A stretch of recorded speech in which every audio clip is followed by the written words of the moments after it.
তিনি যা বলেছিলেন সেগুলো হাদিস, তিনি করেননি, বলেননি, তার সামনে সাহাবারা করেছেন, তিনি সমর্থন করেছেন, সেটাও হাদিস। ওরা বুঝতে পেরেছেন? তো কোরআন এবং হাদিসের মাপকাঠিতে যদি আমরা চলতে পারি, এই পৃথিবীতে মুসলমানের গায়ে কেউ হাত দিতে পারবে না। আজকে সারা পৃথিবীতে যে দেশে যাবেন, প্রত্যেকটা দেশে মুসলমানদের উপর অত্যাচার আছে না নেই? তার কারণ কি? তার কারণ মূল জায়গা থেকে আমরা সরে এসেছি। কোথেকে সরে এসেছি? মূল জায়গা থেকে। তো আল্লাহর কাছে জিজ্ঞাসা করি, আল্লাহ তুমি বলে দাও, এটা হচ্ছে রবিউল আউয়াল মাস। কি মাস বলুন? রবিউল আউয়াল। এই মাসে পৃথিবীর শ্রেষ্ঠ মহামানব জন্মেছিলেন, তার নাম মুহাম্মদ সাল্লাল্লাহু আলাইহি ওয়াসাল্লাম। পৃথিবীর সব মানুষের ক্যারেক্টার সার্টিফিকেট পঞ্চায়েত থেকে দেওয়া হয়, দেওয়া হয় না? দেওয়া হয় তো? কিন্তু মুহাম্মদ সাল্লাল্লাহু আলাইহি ওয়াসাল্লামের ক্যারেক্টার সার্টিফিকেট সৌদি আরব থেকে নেওয়া হয়নি, মিশর থেকে নেওয়া হয়নি, কুয়েত থেকে নেওয়া হয়নি, আমেরিকা থেকে নেওয়া হয়নি, ফ্রান্স থেকে নেওয়া হয়নি, জাপান থেকে নেওয়া হয়নি, জার্মান থেকে নেওয়া হয়নি। মুহাম্মদ সাল্লাল্লাহু আলাইহি ওয়াসাল্লামের ক্যারেক্টার সার্টিফিকেট আমার আল্লাহ পাক স্বয়ং নিজে হাতে দিয়েছেন। জোরে বলে কোথায় আছে? চলুন কোরআন। ওয়া ইন্নাকা লাআলা খুলুকিন আযীম, 29 নম্বর পারা সূরা নূন, 6-7 নম্বর আয়াতে পরপর আল্লাহ পাক শোনাচ্ছে, নূন ওয়াল কালামি ওয়া মা ইয়াসতুরুন মা আনতা বিনিমাতি রাব্বিকা বিমাজনুন। পরপর বলতে বলতে আল্লাহ কি বলছেন? ওয়া ইন্নাকা লাআলা খুলুকিন আযীম, নবী আপনি আপনার চরিত্রকে খুলুকিন আযীম মানে হলো মহান, সর্বোৎকৃষ্ট। পৃথিবীর সব মানুষের চাইতে আপনার চরিত্রকে আমি এত মহান বানালাম।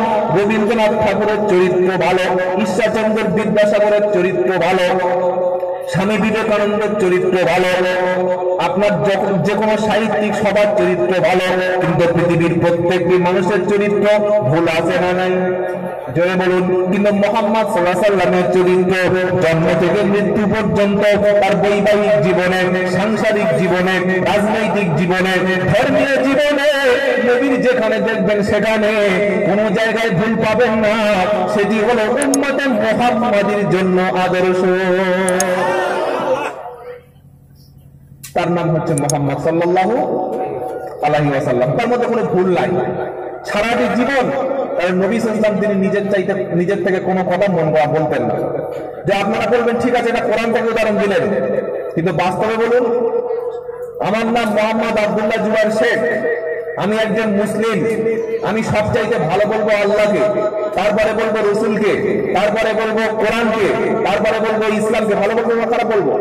কিন্তু আমি যদি আব্দুল্লাহ জুবায়ের শেখ না হয় মিস্টার শ্যামল চ্যাটার্জি হতাম, আমি কিন্তু ইসলাম ধর্মকে ভালো বলতাম না। আমি যদি মিস্টার সিং হতাম, একজন খ্রিস্টান, তাহলে আমি যীশু খ্রিস্টকে ভালো বলতাম। তো আল্লাহ পাক যেখানে মুহাম্মদ সাল্লাল্লাহু আলাইহি ওয়াসাল্লামের চরিত্র ভালো বলেছেন, তো বলবেন, সমস্ত মুসলমানরা বলবেন। কিন্তু এবার দেখি চলুন অমুসলমানরা কি বলেছে। একটা বই বাজারে আছে, এখন আর নেই, বইটা ব্যান হয়ে গেছে। বইটার নাম হচ্ছে দ্য 100। কি নাম বললাম? দ্য 100। 100 মানে 100, 100। এই 100 বইয়ের মধ্যে মুহাম্মদ সাল্লাল্লাহু আলাইহি ওয়াসাল্লাম, ঈসা আলাইহিস সালাম, মুসা আলাইহিস সালাম, ইমাম আবু হানিফা, ইমাম শাফি, মাইকেল জ্যাকসন, তারপরে গ্যালিলিও, কোপারনিকাস, ঈশ্বরচন্দ্র বিদ্যাসাগর, স্বামী বিবেকানন্দ, এরকম পৃথিবীর শ্রেষ্ঠ সাহিত্যিক, দার্শনিক 100 মানুষের জীবনী আছে। কত মানুষের? যেহেতু বইটার নাম 100, 100 মানুষের জীবনী লিপিবদ্ধ করা আছে। যিনি বইটা লিখেছেন, রাইটার নাম কি? লিখার পর মাইকেল এইচ হার্ট। কি নাম বললাম? Michael H Hart. He was a Christian, তিনি একজন খ্রিস্টান ছিলেন। তো তিনি যখন এই বইটা লেখেন, 100 মানুষের জীবনী, তিনি খ্রিস্টান, তার নবী, তার ঈসা আলাইহিস সালামের স্মরণ করেন, যীশু খ্রিস্টকে ভালোবাসেন।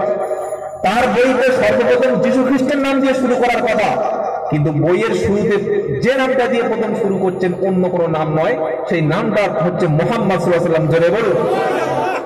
সাংবাদিকরা জিজ্ঞাসা করল, মাইকেল এইচ হার্ট, তুমি বই লিখলে, তুমি যীশু খ্রিস্ট দিয়ে শুরু করলে না কেন?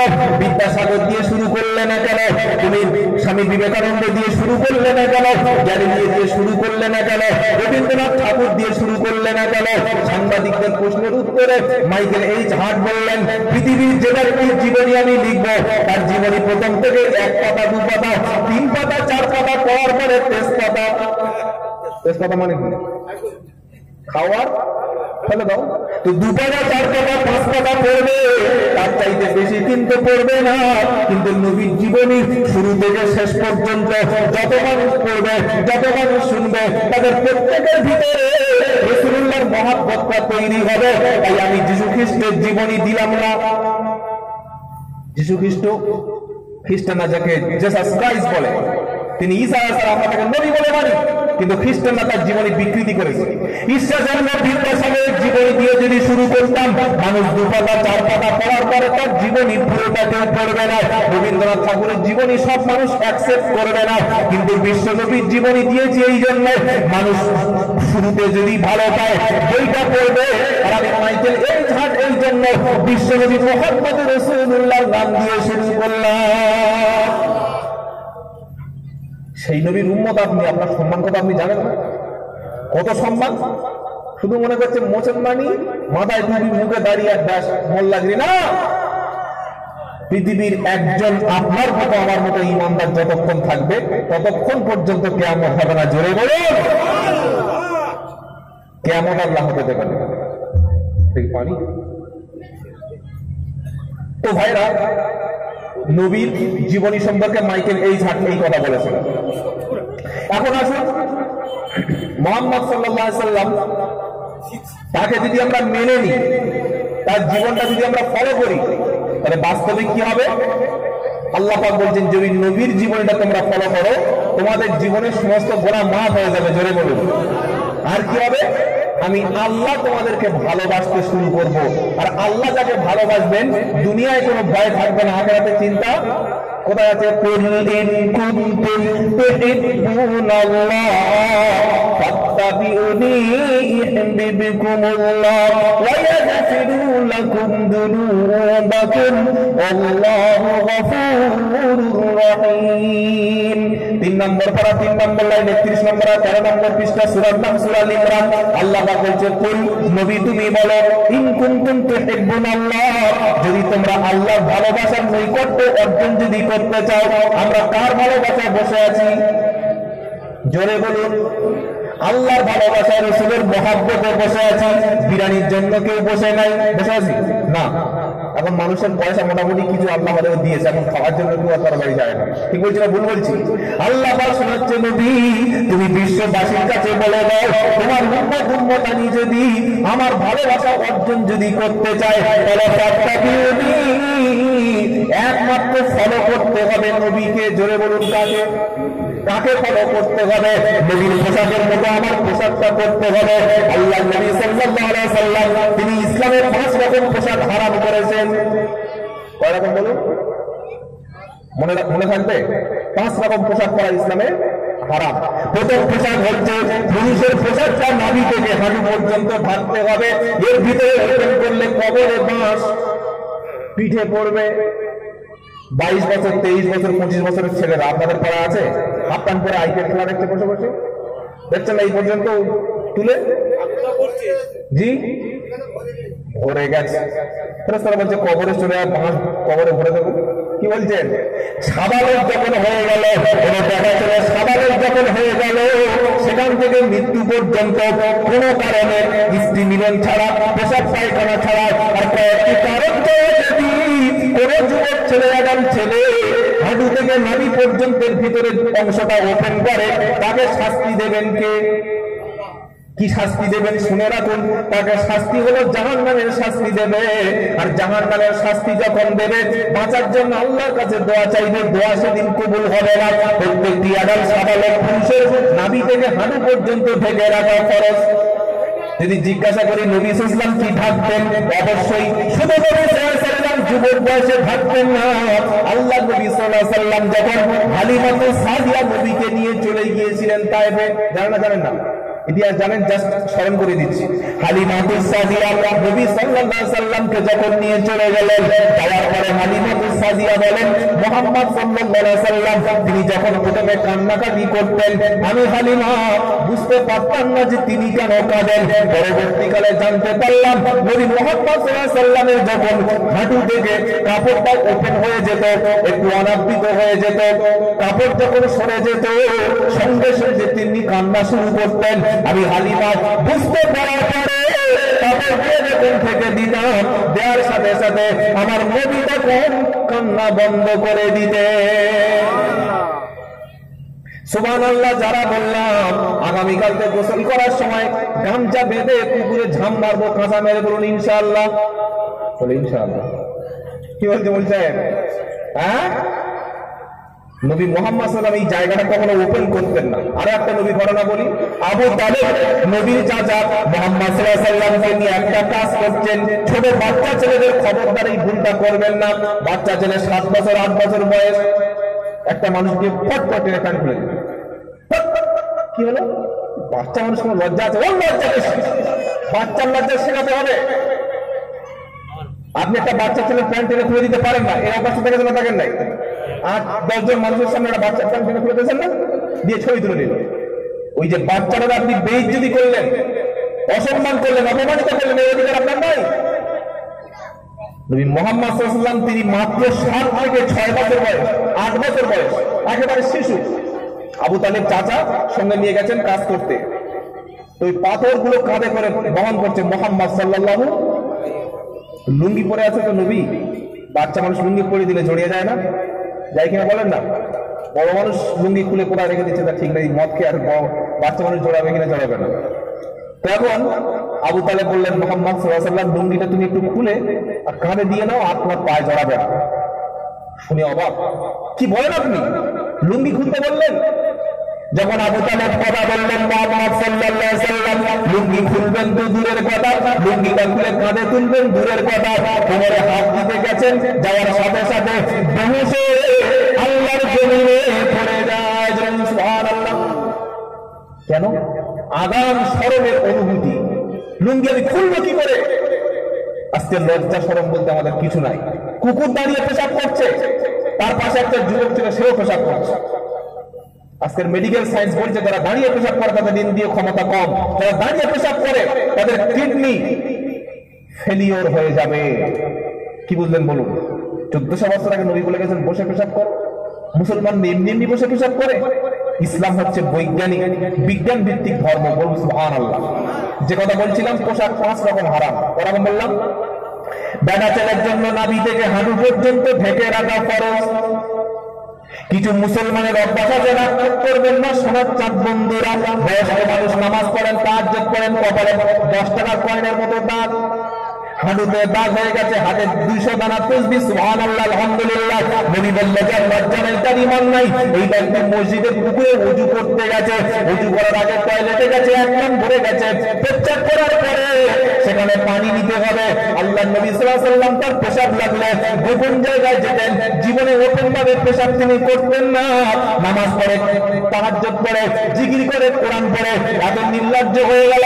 চাচা আছে, চাচি আছে, বাড়ির মেয়েরা আছে, পুকুরে চতুর্দিকে সবাই আছে, এখানে পেশাব করে ধরে নিয়ে কোন লজ্জায় হামলার তালতলায় চলে গেল, পেকর মনে চলে গেছে এখান থেকে ধরে নিয়ে। দেখেছেন না? দেখেন নাই? নাউযুবিল্লাহ বলবেন না? ছি ছি ছি ছি ছি ছি। এই খবর যদি এবিপি আনন্দ যদি জানতে পারে একবার, মান সম্মান থাকবে তো?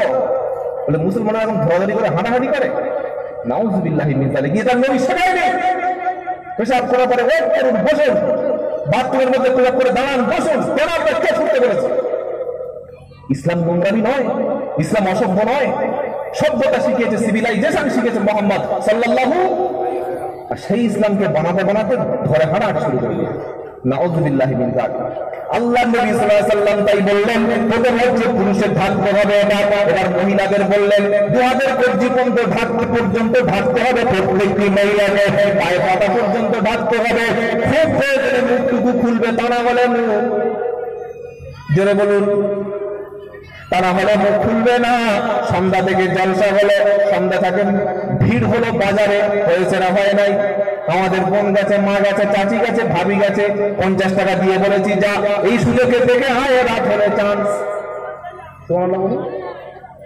খবরদার, নামাজ পড়া যেমন ফরজ, প্রত্যেকটি অ্যাডাল্ট মহিলা মাথা থেকে পা পর্যন্ত ঢেকে রাখা ফরজ। 3 নম্বর নবী বললেন এমন কোন টাইট ফিট পোশাক পরা যাবে না যে পোশাক পরলে শরীর স্ট্রাকচারটা ফুটে ওঠে। 4 নম্বর নবী সাল্লাল্লাহু আলাইহি ওয়াসাল্লাম বললেন বেটা ছেলের পোশাক মেয়েরা পরবে না, মেয়ে ছেলের পোশাক বেটা ছেলে পরবে না। বৈশাখ মাসের 12 তারিখে বিয়ে ঠিক হলো, চিত্তুরে চলে গেল পাঞ্জাবি কিনতে, পাঞ্জাবির সঙ্গে গলায় একটা মেয়েদের রুমাল আসে না নাই? মানে মেয়েদের এখন আর রুমাল লাগে না, মানে ওড়না লাগে না, দেখেছেন না? দেখেন নাই? একটা টাইট ফিট প্যান্ট, একটা গেঞ্জি, ব্যাস হয়ে গেল। আর এই ওড়নাটাকে এখন কি করবে? কোম্পানিদের চেয়ে ছেলেদের দিয়ে চাপিয়ে দিই। তাই ঈদের সময় আর মেলার সময় আর পুজোর সময় আর সেই বিশেষ করে আমাদের জলসার সময় একটা করে বিয়ের সময় পাঞ্জাবির সঙ্গে একটা গলার রুমাল। ঠিক বলছি না ভুল বলছি? পুরুষের পোশাক মহিলা পরা যাবে না, মহিলার পোশাক পুরুষ পরা যাবে না, তার জন্য আল্লাহর নবী লানত বর্ষণ করেছে।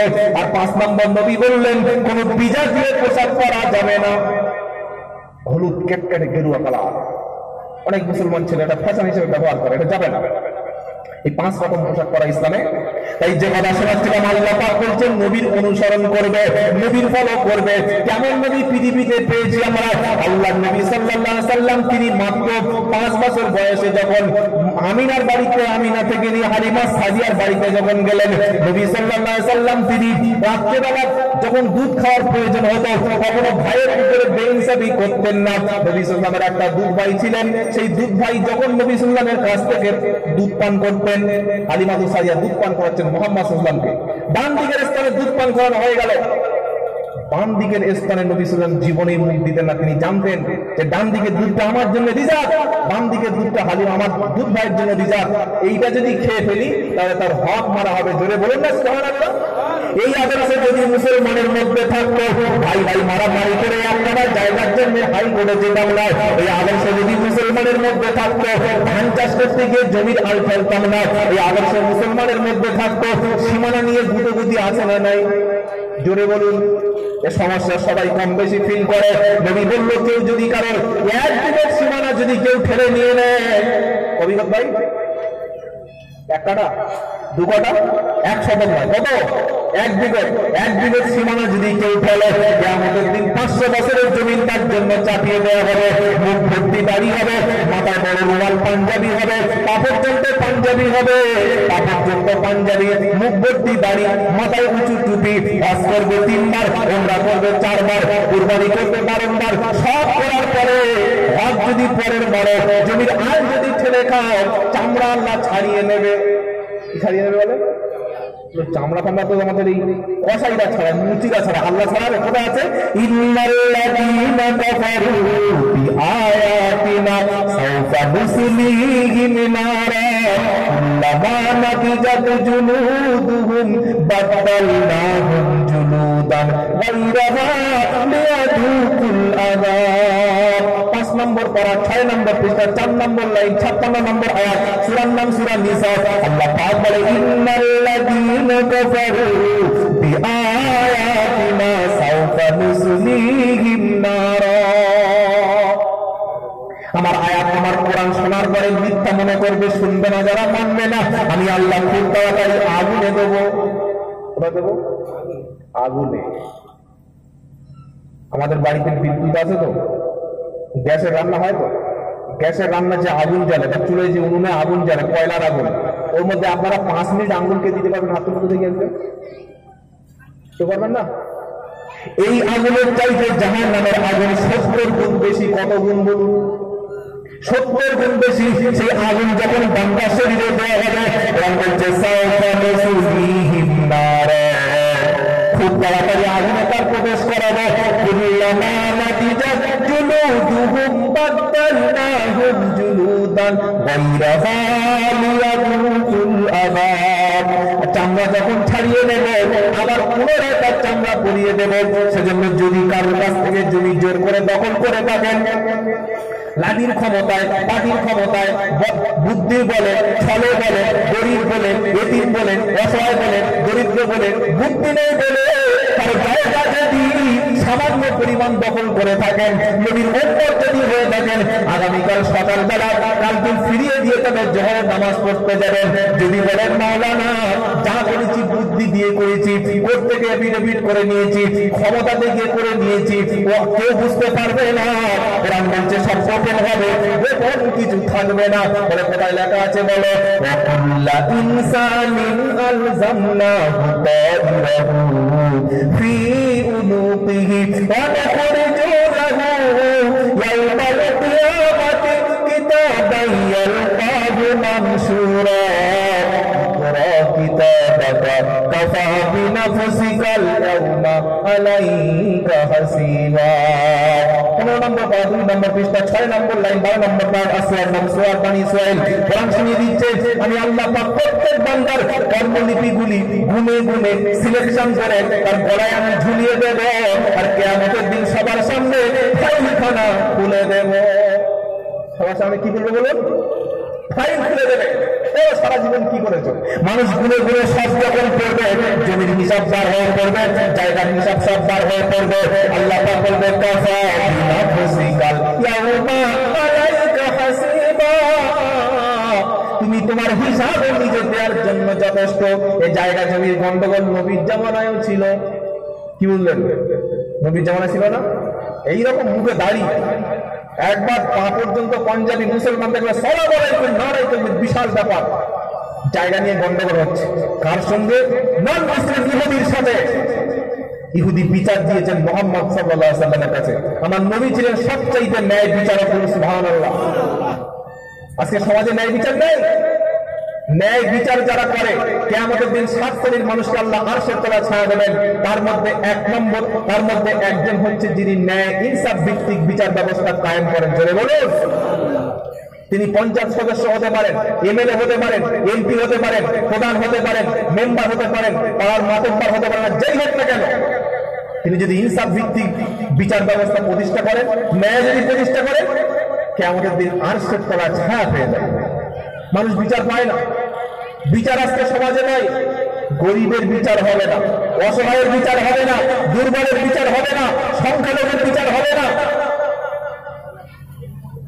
কি বলছে? বিচার হবে? তাই যদি হতো, গত 2 সপ্তাহ আগে সুপ্রিম কোর্ট একটা রায় দিয়েছে, কি জানেন? 1992 সালে 6 ডিসেম্বর বাবরি মসজিদ ভেঙে দেওয়া হয়েছিল। দিবালোকে প্রকাশ্য দেশপ্রেমী সন্ত্রাসীরা ভেঙে ফেলল। 30 জনের বিরুদ্ধে মামলা চলছিল। কি হলো? 28 বছর পরে বলল কারা ভেঙেছে কোনো প্রমাণ নাই। দেখেছেন না? দেখেন, ভুল বলছি না, বাড়িয়ে বলছি। দিনের বেলা ভেঙে দিচ্ছে একটা জীবন্ত মসজিদ, কোনো প্রমাণ নাই। বিচার হবে না, বিচার হবে না। কিন্তু আল্লাহ পাক তিনি বিচার করবেন। জোরে বলুন না সুবহানাল্লাহ। নবীর জামানা এরকম টেপের কথা ইমান ছিল, মুখে দাঁড়িয়ে ছিল, মাথায় টুপি ছিল, জমিও দখল করত, এইরকম করে দাঁড়িয়ে তেজ দিয়ে সুবহানাল্লাহ বলছে, কিন্তু পরে জায়গা দখল করেছে। ইহুদি ভাবলো যে লোকটা তো ভালো না, মিষ্টি মিষ্টি কথা বলে। এরকম লোক সমাজে আছে না? নাই। মিষ্টি লোকের, দুষ্টু লোকের মিষ্টি কাছে কথা দিয়ে কথা নেবে, জানতি নেবে। বলুন, তারপর মুখস্থ আছে। কি বললেন? ইহুদি গিয়েছেন নবীর কাছে বিচার দিতে, যেহেতু নবী সঠিক বিচার করবে। গিয়ে বলছেন, হুজুর আমি নন মুসলিম ইহুদি, এই যে আপনার পিছনে নামাজ পড়ে, যাকাত দেয়, সব কিছু করে, দান সদকা করে, সব করে, কিন্তু আমার জায়গা দখল করেছে। নবী দেখলেন যে সত্যি এর কপালে কালো দাগ আছে, নামাজ পড়ে, তাহাজ্জুদ করে, সব করে, কিন্তু লোকটা 2 নম্বর। কত নম্বর বলুন? জোরে বলুন, সবাই জোরে বলুন। আমরা কত নম্বর? আপনার হ্যাঁ, ক নম্বর বলতেই পারে না, কোন নাম্বার নেই, বিনা নম্বরে গাড়ি চালাচ্ছে। কি বললেন? আল্লাহ পাক 1 নম্বর মুসলমান হওয়ার তৌফিক দান করুন, বলুন আমিন। আমরা সবাই 1 নম্বর ইমানদার, বলুন না সুবহানাল্লাহ। ইমান আছে বলে আজকের এখানে বসে আছি, ঠিক কিনা বলেন? কার ভালোবাসা বসে আছি? আল্লাহ এবং তার রাসূলের। রাসূলকে ভালোবাসি মুখ থেকে না অন্তর থেকে? হে রাসূল তোমার ভালোবাসি অন্তরে শুধু মুখে না, জান্নাতের আশায় শুধু নয় হে রাসূল, শুধু জাহান্নামের ভয় না। সুবহানাল্লাহ বলতে ইচ্ছা করে? আরে জোরে হবে না? যারা ঘুমাচ্ছে তারা আরে জোরে বলুন সুবহানাল্লাহ। হে রাসূল তোমার ভালোবাসি, অন্তর শুধু মুখ না, জান্নাতের আশায় শুধু নয় হে রাসূল, শুধু জাহান্নামের ভয় না। তোমার পাবার আশা মন ছুটে যায় মদিনা, এ আশিক দিদার গানা আর দূরে রাখিও না। হে রাসূল তোমার ভালোবাসি, অন্তর শুধু মুখে না, জান্নাতের আশায় শুধু নয় হে রাসূল, শুধু জাহান্নামের ভয় না। লা ইলাহা ইল্লাল্লাহ। জোরে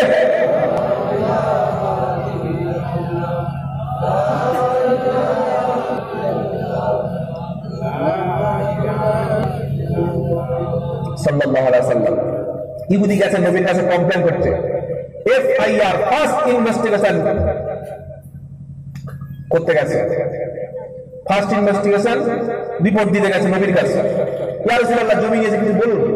নবী ডাকলেন মুসলমান, কে এসে দিয়েছে? কাম ইয়ার, বলো তো এই জায়গাটা কার? বলছে হুজুর আমার। বলে দলিল?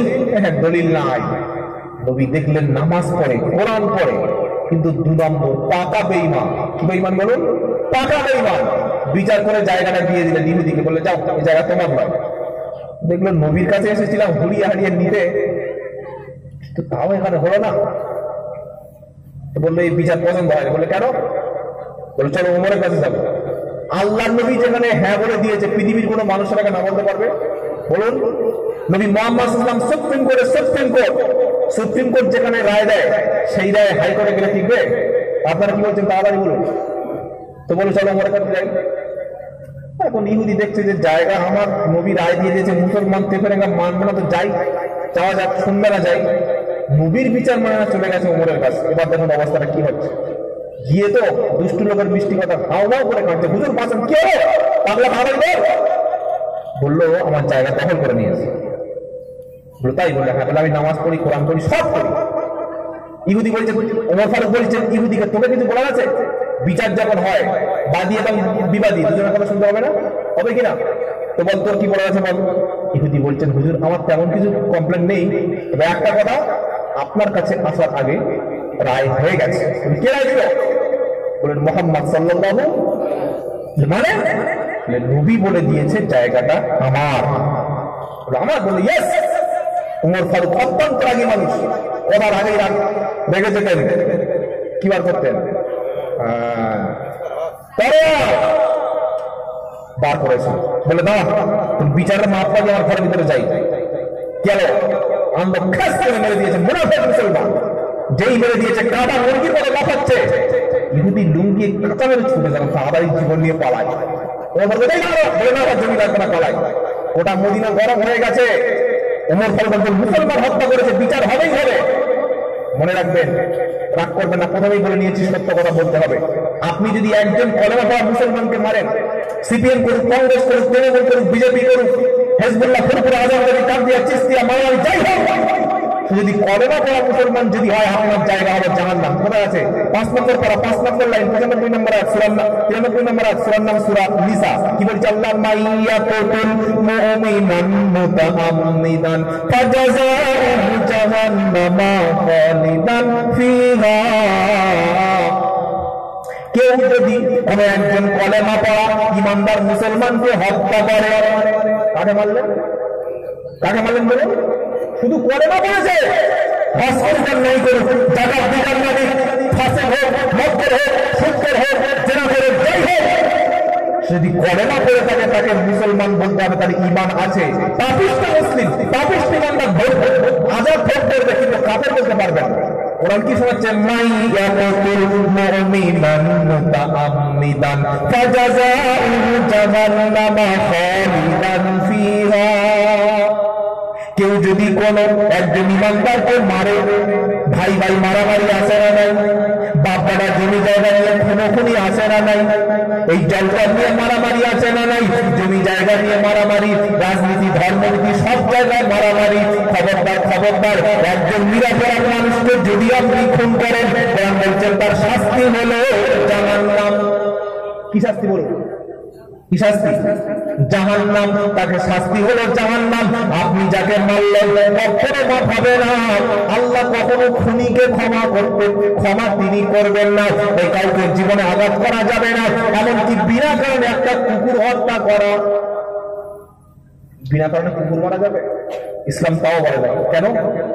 আল্লাহ নবী সাল্লাল্লাহু আলাইহি ওয়াসাল্লাম বলছেন, একটা মহিলার চরিত্র একটু খারাপ ছিল, দুশ্চরিত্র, লম্পট ছিল, নামাজ একটু কম পড়তো, কোরআন পড়তো না, রোজা মাঝে মাঝে কাজা করতো, কিন্তু মহিলাটি একটা কুকুরকে কুয়োর পানি তুলে খাইয়েছিল, আল্লাহ সেই জন্য তাকে জান্নাত দিয়েছেন। জোরে বলে। আরেকটা মহিলা নামাজি, ফরজদার, কিন্তু তার কথাটা খুব কর্কশ, প্রতিবেশী, তার যা, তার ভাসুর, তার দেওর, তার ছোট ছোট ননদেরা চোখের পানি ফেলতো, খুব কষ্ট পেত তার কথায়। আর কি করেছিল? একটা বিড়ালকে 3 দিন বেঁধে রেখেছিল, বিড়ালটি ম্যাঁ ম্যাঁ করতে করতে মারা গিয়েছিল। নবী বলল ওই মহিলা হলো জাহান্নামী। কি বলতেন বলেন? কি বুঝতে পারলেন বলেন? একটা বিড়ালকে যদি বেঁধে রেখে জাহান্নামে যেতে হয় নামাজ পড়ার পরেও, জল জানতে একটা যুবককে আপনি দাঁড়িয়ে গুলি করে দিলেন, আপনার মতের সঙ্গে মিলল না বলে নিজের ভাইয়ের দিদিকে জড়ি খেতে হবে, বগল করে তাকে ভেড়ি করে শুয়ে দিলেন। আল্লাহ বলে কেউ নাই, আপনার বিশ্বাস করবেন না? খুন করে দিলে এর বিচার হবে, খুনির শাস্তি কোরআন বলছে আল কাসাস ফিল কতল। কেউ যদি হত্যা করে তাকে হত্যা করো, কেউ যদি হত্যা করে ইসলাম বলছে তাকে হত্যা করে ফেলো। সমস্ত কাফের মুনাফিক চিল্লাচ্ছে যে ওমরকে হত্যা করতে হবে, যেটা মুসলমান মেরে, বুঝতে পারছেন না? মুসলমান মেরেছে তো ওমর। নবীর কাছে বিচার চলে গেল, নবী ডেকেছে, ওমর এসো। শুধু জিজ্ঞাসা করবে কেন তুমি মারলে? সে তো মুসলমান, সে তো কলেমা পড়েছে, নামাজ পড়ে, কেন জবাব দাও।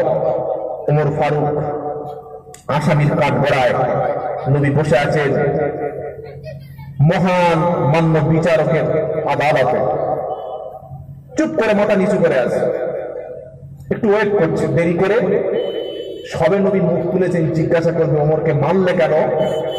সঙ্গে সঙ্গে চলে এসছে জিব্রাইল। কে এসছে বলুন? জিব্রাইল আলাইহিস সালাম। এসে কি বলছেন? ফালা রাব্বিকা লা ইউমিনুন হাত্তা ইউহাক্কিমুকা ফীমা শাজারা বাইনাহুম সুম্মা লা ইয়াজিদু আনফুসাহুম। কোরআন শরীফের 5 নম্বর পারা, 7 নম্বর পৃষ্ঠা, 10 নম্বর লাইন, 65 নম্বর আয়াত, 54 সূরা নিসা। আর আল্লাহ পাক বলছে ফালা রাব্বিকা লা ইউমিনুন, তোমার রবের কসম, তোমার আল্লাহর কসম, নবী তুমি তাকে মুমিন বলো না, তাকে তুমি ঈমানদার কখনো বলো না।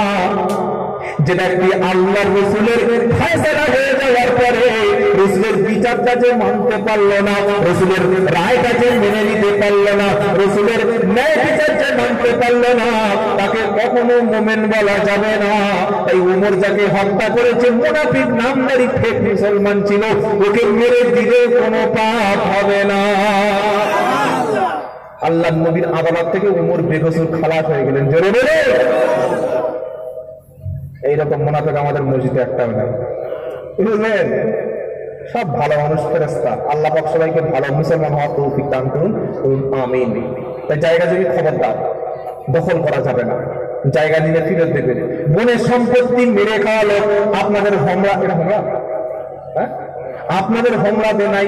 সব ভালো মানুষ, বাপ 10 বিঘে জমি রেখে চলে গেছে, 5 ভাই আর 2 বোন, যদি বলে 5 ভাই 2 বিঘে করে দখল করে নিল। একটা বোন বিয়ে হলো তালদি, একটা মাসপুকুর, আরেকটা বিয়ে হলো সোনারপুর, আরেকটা বিয়ে হলো বাসন্তী, 4টে বোন ছিল, কাউকে সম্পত্তি দিল না। আর বোনাইগুলো বাপ মরে যাওয়ার পরে 40 দিন খানা করছে, দুটো গরু এনেছে, একটা করে ভয়সা এনেছে, জবাই করেছে, সকাল থেকে হাইব্রিড পাওয়া জোরে জোরে কোরআন পড়ছে, দুপুরে চিল্লে মিলাদ হলো, খানা হলো, সবকিছু হলো।